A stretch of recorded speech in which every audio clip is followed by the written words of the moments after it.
Look, I'm not actually going to spend a whole bunch of time on this one.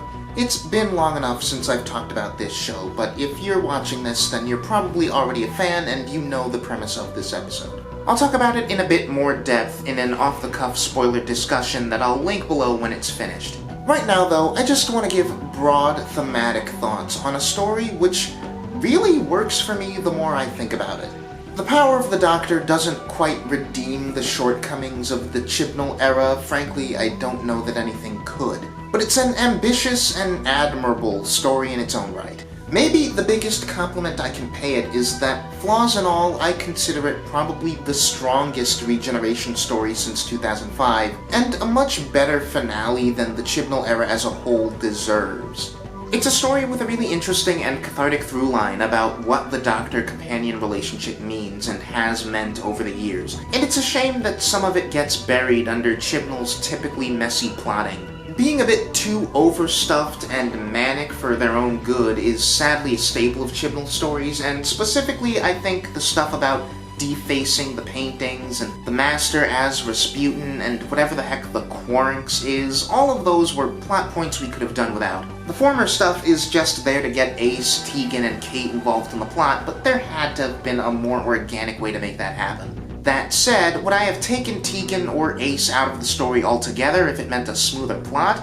Absolutely not. The scenes between Tegan and 5 and Ace and 7 alone were great, the latter especially. Putting aside that seeing Tegan and Ace have genuine, real, televised closure with their doctors is just unreal, it was with this pair of scenes that it really struck me how this story was Chibnall's attempt at what Stephen Moffat often did in his finales. Namely, using Doctor Who as a lens through which to analyze Doctor Who's own impact, while also saying something about the characters within the narrative. Within this episode, we see the likes of Tegan and Ace reach the end of a long road that Yaz has only just started down once the story has ended.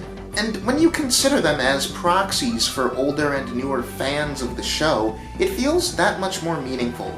The road in question is the long, tricky, painful process of saying goodbye, but also holding on to hope that the goodbye doesn't have to be forever. This episode really comes together when you consider how much the Master fixates on the companions throughout. The idea of the Master preying on the companions' insecurities, and having their actions be even more vital than the Doctor herself is to his plans. When you consider this story as a meditation on how the companions and the Doctor function throughout the entire series, almost every scene feels so much more deliberate.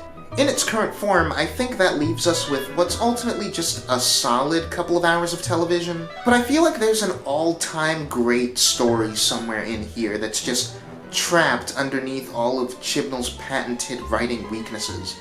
A story about the Doctor's dark mirror perverting all of her most important relationships, twisting her legacy amongst the universe at large, but also among her closest friends. And I think that's why accusations that this episode is just coasting on the fan service don't really hold up that much to me. In a lot of ways, the fan service is the story here. I don't mean for this whole video to sound backhanded, but it's maybe the one time Chibnall's ever written anything in his own era with subtlety.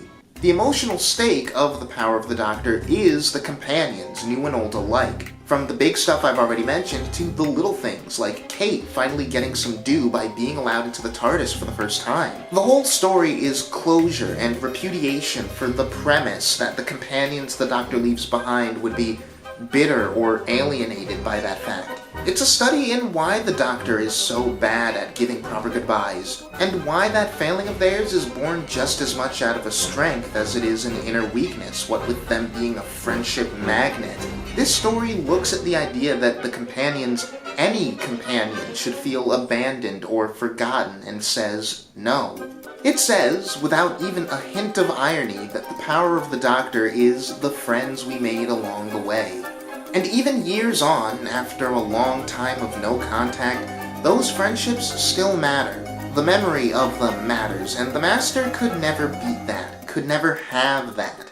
He wanted so desperately to be the Doctor, even if only to corrupt those relationships, but it was only ever going to be a farce. The real Doctor, in all her forms, matters too much to ever be forgotten or discarded so easily. It's ridiculously earnest, like Kingdom Hearts level earnest. Chibnall's always been a writer who struggles with closure on Doctor Who, and this finale feels like him forcing himself to tackle the very idea of closure and what that means. And you know, I'm glad he did. I don't really care that the Timeless Child stuff never got resolved or any other loose plot threads or whatever. After being so burned by Flux and Legend of the Sea Devils to the point that I felt zero enthusiasm to make any kind of video about them or the era as a whole, to see things end with a button that actually made me glad I watched it is honestly a minor miracle. But what did you think? I'm hearing a lot of enthusiasm about this episode, but I also know that there are quite a few people who didn't quite dig it. Let me know where you fall on it in the comments, like and subscribe if you haven't already, and who knows, maybe this is the start of this channel and Doctor Who actually getting back together in a meaningful capacity. I guess we'll just have to wait and see. I'll see you in the future.